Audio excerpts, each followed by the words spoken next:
Hey guys, welcome back to my channel, and welcome to my January wrap-up.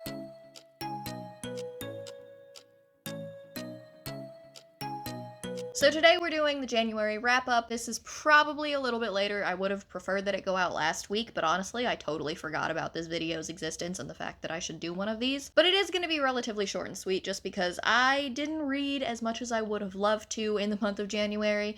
Largely in part to the fact that we took a week off of work and went to go and visit my sister and her family, including our brand new baby niece, and we just spent a week out there with them, and obviously, what with baby snuggles, I did not get much reading done. A little bit, but not as much as I would have loved to. So as per usual, the way that I'm going to do this is I start with all of my stats, and in the month of January, I finished 5 books for a total of 2,216 pages. In addition to that, I did end up DNFing 1 book, but 3 of the books that I finished in the month of January, I did have arcs of. So that is something new that I'm trying to keep track of this year. I would like to get caught up on my arcs because I am getting a little bit overwhelmed. I really need to stop requesting them until I can get caught up on them. I was still catching up on a couple that I had left from last year, and then January ended up being a pretty heavy month, so I am super behind on them. Hopefully I can just get through as many of them as I can in the upcoming weeks and months and get caught up again, because there are some that are coming up this year that I am really excited for. Another thing that I'm tracking in my new reading tracker, I will leave links to both of those down below in case you guys are interested in any of that. I've added a couple of things,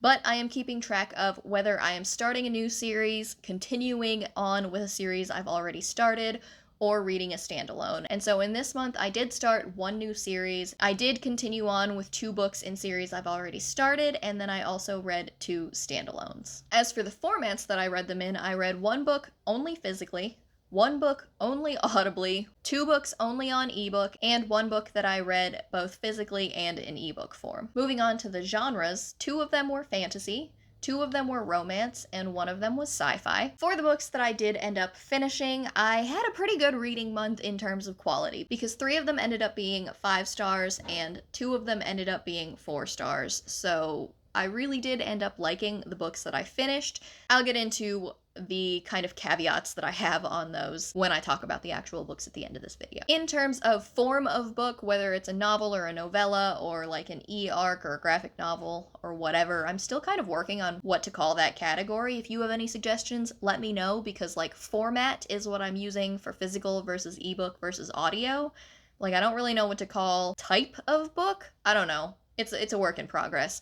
Anyway, that's what I mean by this category, and all of them this month were full-length novels. And for the final category, which is age range, again, all of them ended up being adult. So let's talk about the books that I ended up finishing. The first one that I want to mention is The Undertakers by Nicole Glover, because while I did start this book in December, I couldn't include it on my December wrap-up because I was still firmly in the middle of it, honestly towards the beginning of it, and I finished this book. It was the first thing that I finished last month, and so this is The Undertakers by Nicole Glover. It is the second book in the Murder and Magic, I think is the name of it, series.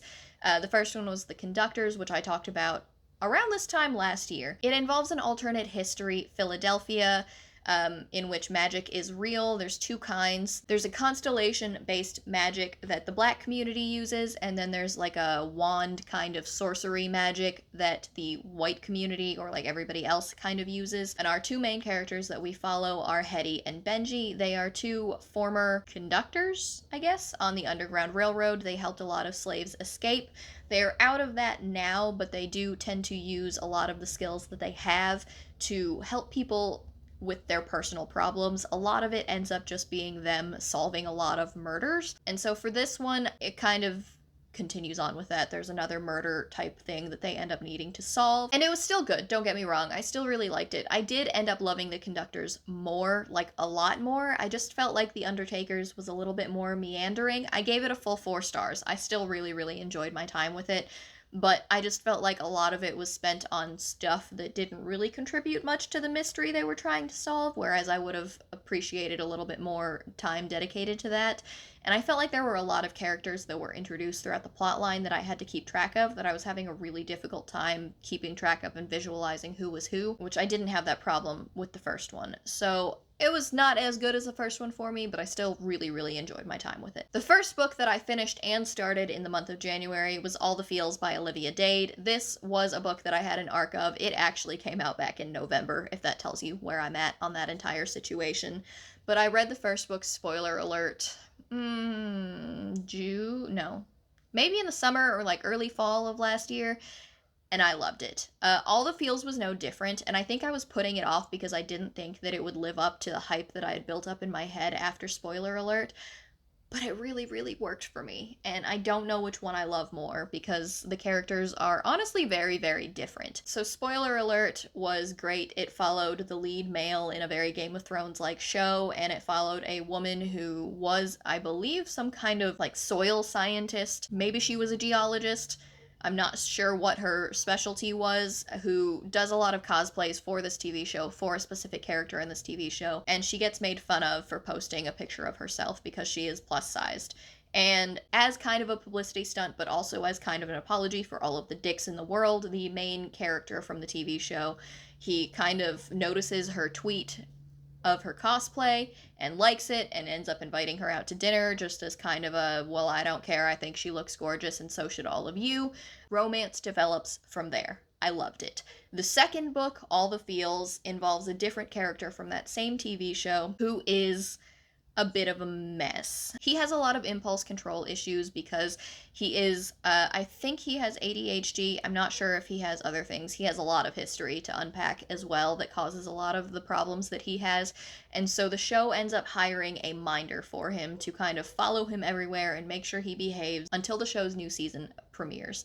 And the person that they hired to be the minder is the producer, director, somebody's cousin. Producer's a dick, but the cousin, she had just quit her job and she was trying to figure out what to do next with her life, so she was like, sure, whatever, yeah, if you're gonna pay me, why not? Romance ensues. She is not considered to be beautiful, I guess, in the traditional sense, or in any sense is kind of the way that it's described, but Alex doesn't care because Alex just kind of, at first, he resents her presence, and then he accepts it, and then he adores it, and the relationship that they develop throughout the entire plot is just, it's adorable. I genuinely don't know if I like Alex better than, I'm blanking on the first book's main character, but I don't know if I prefer him to the other one or not, just because he is a little bit much in a very Styles and Teen Wolf kind of way.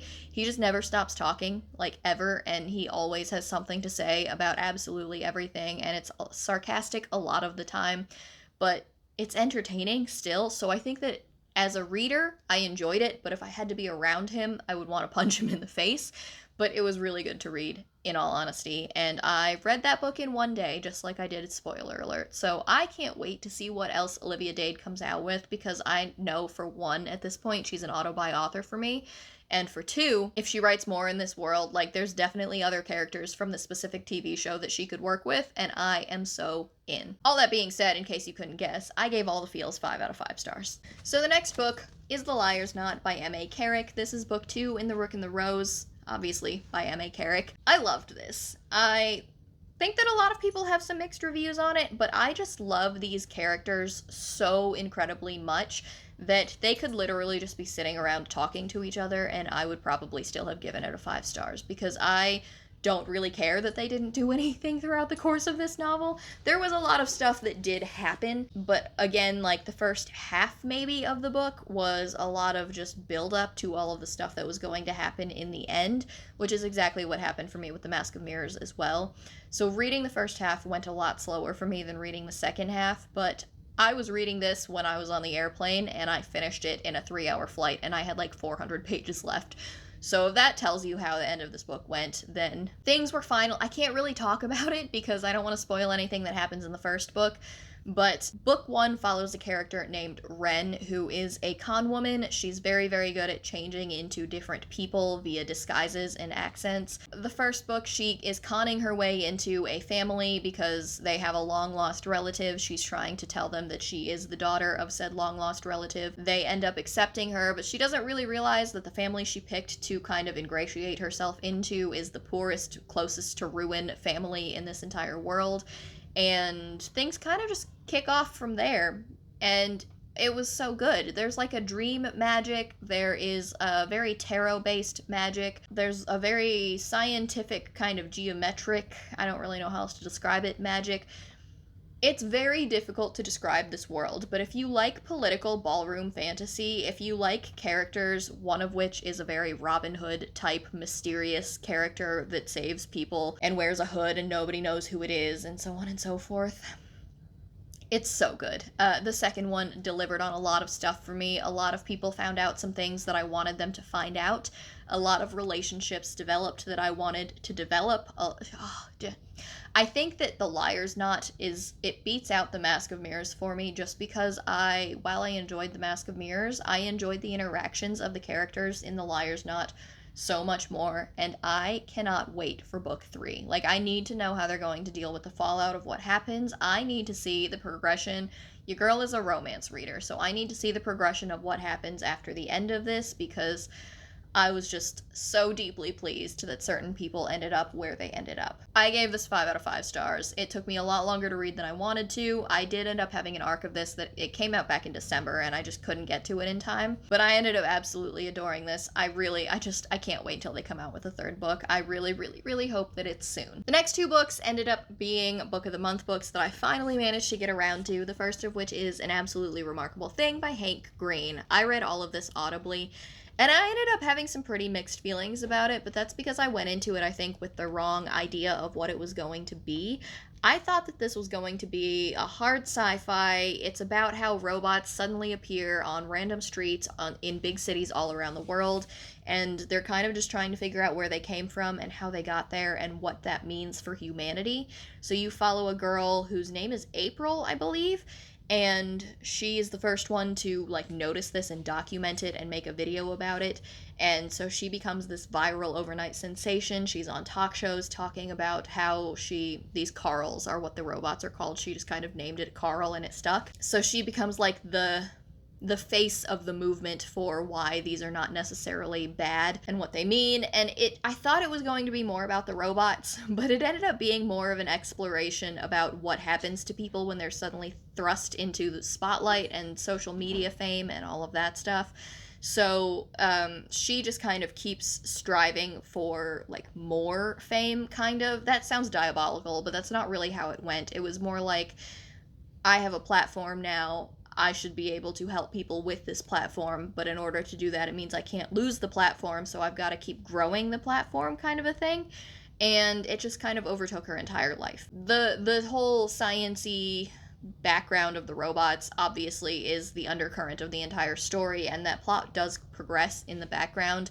There is another book. I think that there's only the 2, because the end of it was a lot that I wasn't expecting, and I think that's the reason I would like to move on to book 2. I just don't think it's on my priority list, but the sci-fi element did end up hitting a lot harder towards the end. So I ended up giving this 4 out of 5 stars just because I didn't know what I was expecting when I went into it, but it wasn't what I got.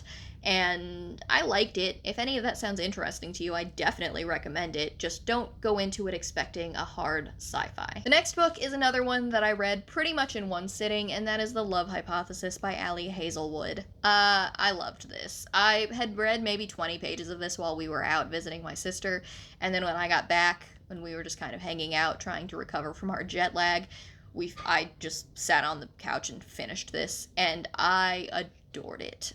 This is set in an academic setting because the main character is I believe, molecular biologist. Her entire thesis project actually revolves around finding markers in the blood for a specific type of cancer, I think maybe liver, and that's what she is focusing her research on. And she ends up in a fake dating relationship with a professor that is not her professor, but works in the same lab as she does, who is generally considered to be the asshole of the department. So it was really, really good. I loved the academic setting. I loved the characters. I loved being in that science setting and kind of returning to my college roots in that way, just because I was a science major, and so a lot of this was extremely familiar to me. It wasn't science heavy to the point where if you have not been in that culture, you wouldn't understand what's going on, but she does use a lot of terms that are specific to that, and it just made it so much better for me because I was just kind of laughing at all of the little jokes that Allie Hazelwood made because she's a PhD in neuroscience. So she knows what she's talking about. And I appreciated that a lot. I appreciated all of the heavy topics that she touched on that involve academia. I'm not going to go too far into it, but it was really, really great. And I want to read everything that Allie Hazelwood writes. I think this is her debut novel. But she is planning on writing more books in a scientific setting that have romance. The smut level in this is not high, but there is a specific chapter in which a lot of it happens, and it was really, really good when it was happening. So take from that what you will. And the last book that I'm going to talk about is Echoes and Empires by Morgan Rhodes, just because this was the DNF of the month. This book is about a girl named Jocelyn Drake, who is the daughter of the former prime minister who was assassinated on the steps going into like the Queen's Ball.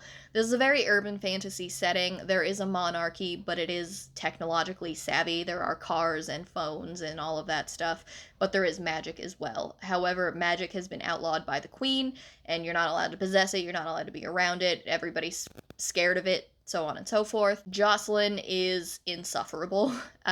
She is very self-centered in the very beginning of this book, and I can't say that that changes because I did not finish it, but that is a lot of what turned me off to this story because I just could not stand her as a main character, and I made it 30% of the way in, and I still couldn't stand her, so I didn't really see the point in subjecting myself to that any further. And so, essentially what happens is she stumbles upon a robbery because they had just arrested a bad guy type of character that was against the throne, and he had a lot of magical items, and they were getting ready for them to be shipped off and dealt with when the castle, or wherever, got robbed. She stumbles upon the robbery, and something happens, and the magic from one of the items is kind of sucked into her. It's like a memory magic. And as far as I got, they were still trying to get it out of her. That is where that lands. I read the end, like I skipped all the way to the end to see what was going on at the end of it, and I wasn't really impressed with how it ended, so I just decided that I was done. I think you all should be proud of me, because I literally had a weight off of my shoulders when I decided to finish that book and move on to something that I ended up enjoying, which I think was Jade City, by the way. Like, I put it down and I picked up Jade City, and I was enjoying it so much more, and I was so happy. And, yeah, it was okay. If any of that sounds interesting to you, I encourage you to pick it up, but the character wasn't doing it for me. The writing style wasn't really doing it for me. Something about it just felt clunky and not what I like in my prose.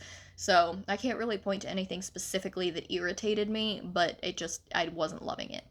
So yeah, that is it for my January wrap-up. Let me know in the comments down below if you guys read any of these, if you liked them, if you hated them, if there's anything that I missed when talking about them, so on and so forth. While you're down there, don't forget to like this video if you liked it, and subscribe to my channel if you'd like to see more content from me. Down in my description box, you're also going to see rep codes for Hello Lovely, which is CAT15 for 15% off of your order, and CAT5 for 5% off of your unplugged book box order.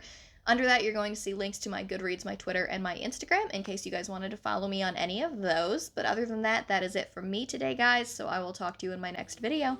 Bye!